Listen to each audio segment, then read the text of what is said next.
Assalamualaikum warahmatullahi wabarakatuh. Selamat Waalaikumsalam. pagi dan salam sejahtera. Yang saya hormati Mas Bundan sebagai selaku dari pimpinan CSA di Astra, juga Mas Bima, para narasumber, Pak Tony, Mas Haryadi, dan juga Bapak Ibu sekalian, seluruh dosen vokasi maupun para guru SMK yang saya hormati. Vokasi itu kemarin selalu bisa, tetapi ke depan vokasi itu adalah kuat. Vokasi kuat untuk menguatkan Indonesia. Jadi akan menjadi negara maju manakala lulusan-lulusan vokasi apakah SMK maupun perguruan tinggi itu akan semakin banyak. Silakan. Jadi kalau kita melihat apa yang disampaikan Mas Bondan, betapa mungkin dulu bukan sebesar sekarang, tapi ada angka-angka 280 triliun misalkan, ada berbagai tujuh lini bisnis. Itu yang saya lihat tadi, kata kunci yang utama, bahwa kompeten dan karakter itu menjadi penting. Kemudian setelah itu bagus, baru bergabung di Astra, sehingga insan Astra yang unggul. Ini adalah produk-produk SMK, produk-produk perguruan tinggi vokasi, linkage sekali. Saya apresiasi betapa plus sekali antara SMK dan juga pendidikan tinggi vokasi dengan Astra Group. Ini apresiasi. Dengan demikian rasanya forum ini sangat penting untuk saling merefresh kembali apa tugas-tugas kita, kejadian yang ada di depan atau yang lalu, sehingga nanti akan bisa kita ambil resultante langkah secara individu dari para guru SMK, dari para dosen, peran apa kita masing-masing untuk memajukan negeri ini. Saya senang tadi Mas Bundan, ternyata bencana itu juga membawa hikmah, saya sepakat itu. Ini kalau nggak ada COVID juga nggak ada seperti ini tuh. Padahal eranya sudah revolusi industri 4.0 gitu. Itu kan masih banyak untuk WA, e-gosip dan sebagainya, hubungan-hubungan sosial. Ini saya kira penggunaan digital dalam rangka untuk pembekalan pengetahuan bagi kita semua. Lanjut, Mas. Ibu, Bapak sekalian, jadi mulai tahun 2020 itu di Kemendikbud sudah ada 2 dirjen, yaitu yang pertama Dirjen Dikti, yang kedua adalah Dirjen Diksi, Dirjen Pendidikan Vokasi, yang akan menaungi Direktorat Kursus dan Pelatihan, yang akan menaungi Direktorat SMK, yang akan menaungi kami yaitu Pendidikan Tinggi Vokasi dan Profesi, yang akan menaungi penyelarasan dan kemitraan dunia usaha, dunia industri. Ini saya kira forum ini adalah forum real apa yang diinginkan oleh Kemendikbud. Lalu apa tugas kami selaku pengemban di Direktorat Pendidikan Tinggi Vokasi Profesi adalah mendampingi terus agar perguruan tinggi vokasi itu bermutu terus. Ya tentunya diawali dari pemberian izin, persyaratan yang terpenuhi, kemudian terlaksana, Tridharma, kita dampingi, mutunya terus berkembang, akhirnya terakreditasi A, terakreditasi internasional, apakah itu prodi maupun institusinya. Khususnya adalah bidang prodi-prodi vokasi dan profesi. Lanjut, Mas. Dalam perkembangan ini, pendidikan tinggi vokasi itu adalah pendidikan tinggi yang juga setara dengan pendidikan tinggi akademik. Sehingga pendidikan tinggi vokasi juga bisa menempuh S2 terapan dan juga S3 terapan. Dengan demikian, pembedaan utama akademik dan vokasi adalah, khususnya di perguruan tinggi, bobot daripada pembelajaran. Jadi pembelajaran kita yang vokasi diharapkan praktek itu minimal 60%, kemudian teori itu maksimal 40%. Sehingga saya kira Astra memahami betul bahwa konten daripada exercise, magang, dan yang lain itu sangat penting bagi calon-calon lulusan. Ibu, Bapak sekalian yang saya hormati, coba kita refresh kembali apa yang sudah di-launching oleh Mas Menteri. Mas Menteri kita masih muda, mungkin kakak kelasnya sedikit Mas Bundan. Saya senang ini. Eksekutif dari Astra yang muda-muda itu saya sepakat nanti kalau ketemu bos-bos Astra akan saya bilang memang harus mulai yang muda di depan, kami akan terus support. Ada juga tadi Mas Bima, ini yang kita harap karena kompetisi kita sudah tidak lagi domestik tetapi global. Bagaimana globalnya COVID-19 ini yang sudah menjangkau 216 negara. Itu saya kira virus saja bisa seperti itu. Harusnya kita sebagai insan yang bertakwa, insan yang ada pemikiran, ada ide, gagasan, harusnya minimal juga terjangkau 216 negara itu. Ibu, Bapak sekalian, bahwa oleh tahun ini penting rasanya merdeka belajar. Jadi ide-ide gagasan dari individu itu boleh rambut itu sama hitamnya, tetapi yang di dalam otaknya itu dipastikan berlainan. Dengan demikian dalam rangka edukasi kita memberikan independensi. Karena ke depan siswa atau mahasiswa akan menjadi apa tergantung daripada modal pada saat mereka di bangku kuliah. Dengan demikian menjadi hal yang penting bahwa ekspresi, passion maupun bidang mana yang akan ditekuni yang nantinya bisa menjadi bagian penting apakah bekerja maupun entrepreneur. Dengan demikian bahwa ke depan kalau di perguruan tinggi itu pembukaan prodi-prodi semakin lebih disimpelkan persyaratannya, bahkan persyaratan yang utama ini Bapak Ibu sekalian. Sebelum membuka prodi baru dipastikan bahwa yayasan itu, perguruan tinggi itu memiliki MOU dengan DUDI.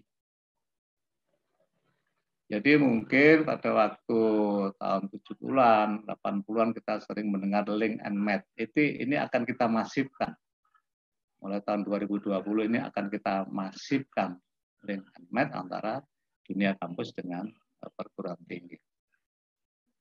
Kemudian juga mutu-mutu daripada perguruan tinggi juga akan kita simpelkan bahwa kalau memang mutunya sudah mencapai tataran puncak A, akreditasi A misalkan, dengan automatically akreditasi itu akan bisa diperpanjang. Sehingga Bapak Ibu dosen harapannya adalah apa?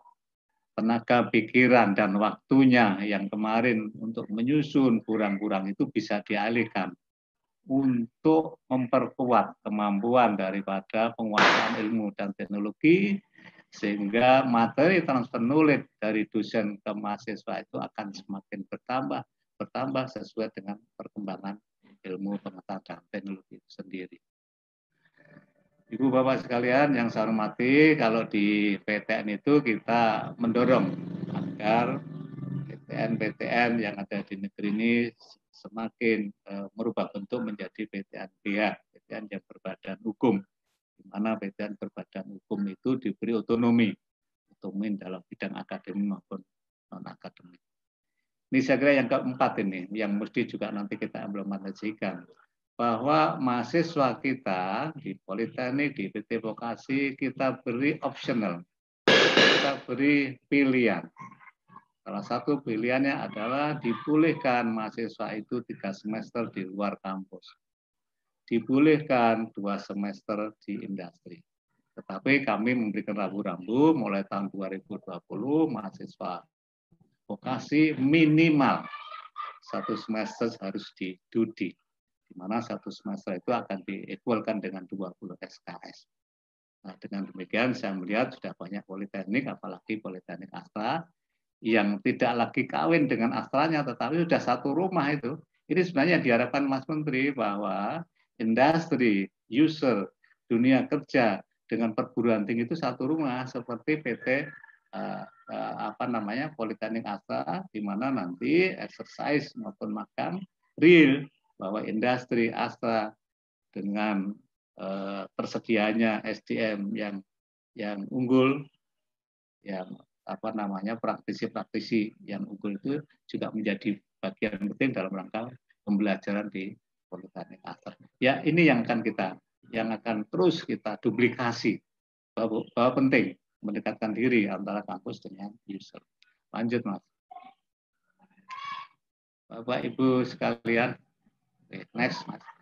Coba kita apa saja yang harusnya kita kembangkan di pendidikan tinggi vokasi. Saya sepakat tadi, ya pertama kali memang SDM, saya sepakat sekali Mas Bondan tadi bahwa SDM mesti sebelum fasilitas itu tersedia, SDM-nya itu mesti terampil, mesti soft skill-nya tinggi.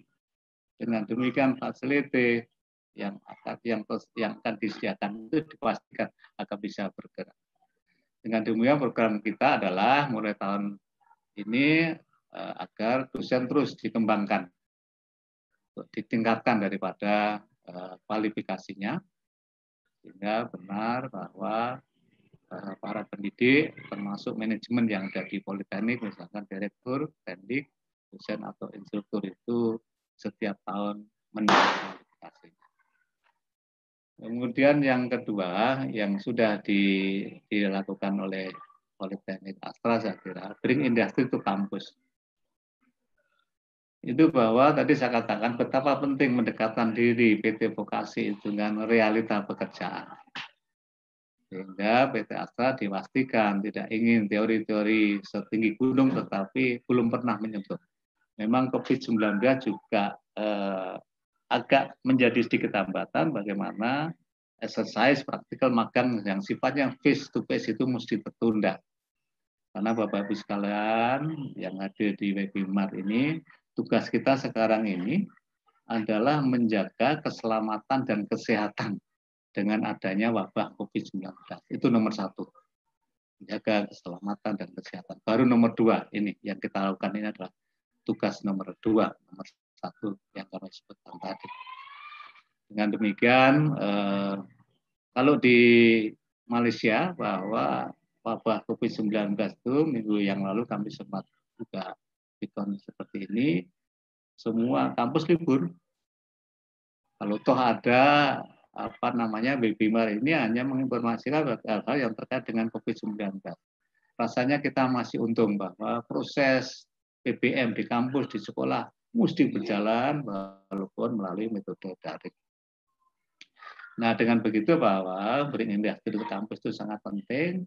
Dengan demikian terus kolaborasi kita masifkan sehingga benar bahwa keterlibatan industri user dalam pendidikan vokasi yang tadi saya lihat dengan SMA itu adalah itu sebenarnya akan kita arahkan seperti itu dan akan kita coba lipat gandakan. Di samping itu memang di lembaga-lembaga pendidikan vokasi kita juga terus upayakan agar utamanya adalah yang terkait standar maupun akreditasi terus meningkat. Tidak hanya nanti akreditasi di level nasional tetapi akreditasi di level global itu bagi budi maupun perguruan tinggi semakin ditingkatkan. Yang tidak kalah penting adalah kurikulum. Sehingga kalau kita menghitung, lalu tadi di atas disebutkan mahasiswa diberi optional, bisa 3 semester di luar kampus, sehingga kalau kita hitung, mahasiswa kita sekarang bisa saja 8 semester itu 611, 621, 6 semester atau 5 semester di kampus dalam rangka kuliah maupun exercise, praktikum di kampus, kemudian 2 semester di industri, 1 semester mengerjakan proyek independen, maupun juga yang terkait tugas akhir. Tapi bisa juga dia tempuh 611, 6 semester di kampus, kemudian 1 semester di industri, 2 semester mereka akan memperkuat mungkin bidang entrepreneur maupun yang lain. Dengan demikian kita berupaya terus agar pendidikan tinggi vokasi ini mengalami perubahan yang sah-sah. Kita berharap karena di berbagai negara, kalau Bapak Ibu lihat coba di Australia, di Jerman, betapa persentase mahasiswa vokasi itu lebih banyak daripada mahasiswa akademik. Nah, dengan begitu rasanya negara-negara itu bisa cepat maju karena hari ini kita baru memiliki sekitar 15% dari total mahasiswa yang mendekati 8 juta itu adalah mahasiswa vokasi. Masih jauh sehingga kita perlu kerja keras.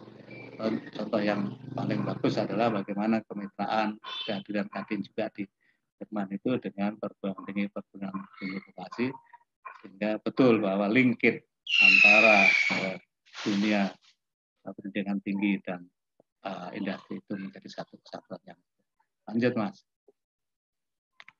Ibu, Bapak sekalian, saya sepakat, saya ulang lagi bahwa kompeten dan karakter itu penting sehingga pengembangan dosen itu menjadi juga utama.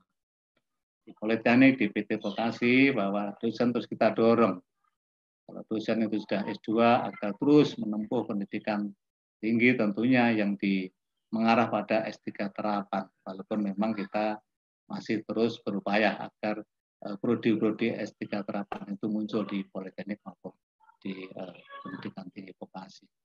Dengan demikian para dosen yang hadir, saudara sekalian juga bisa terus menaikkan jenjang kualifikasi akademiknya, fungsionalnya sampai dengan profesor, guru besar, dan juga banyak praktisi di Astra misalkan.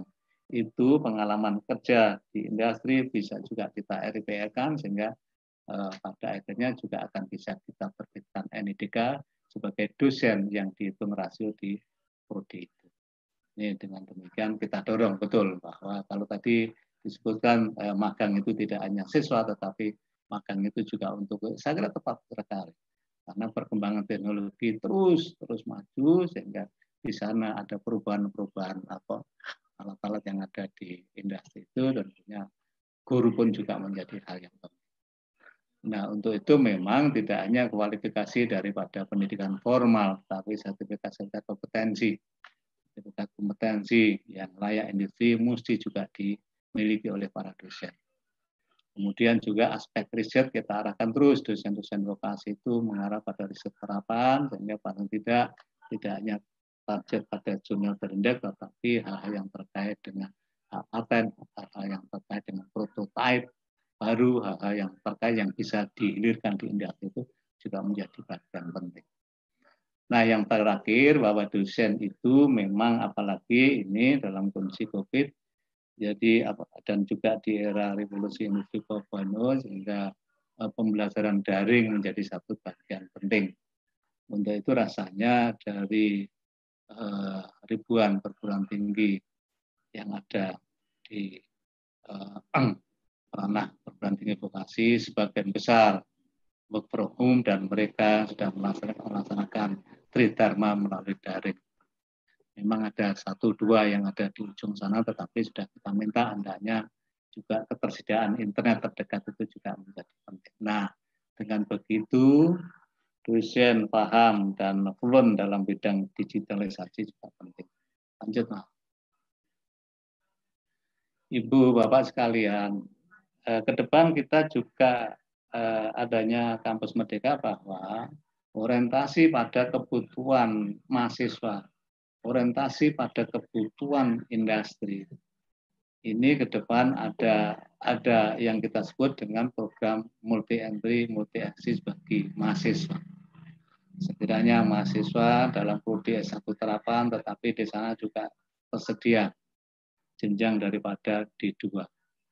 Di mana setelah lulus D2 atas kebutuhan mahasiswa atau industri dibutuhkan bahwa di sana lulusan D2 sekian ratus sehingga mahasiswa itu bisa mendapatkan juga jenjang D2 ijazah maupun sertifikat kompetensi.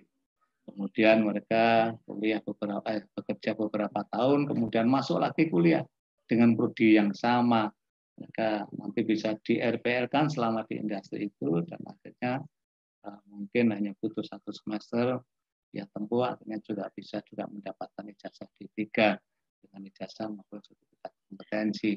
Kemudian bekerja lagi 3 tahun di industri, kemudian kita RPL-kan, kemudian menempuh lagi S1-8, kemudian menempuh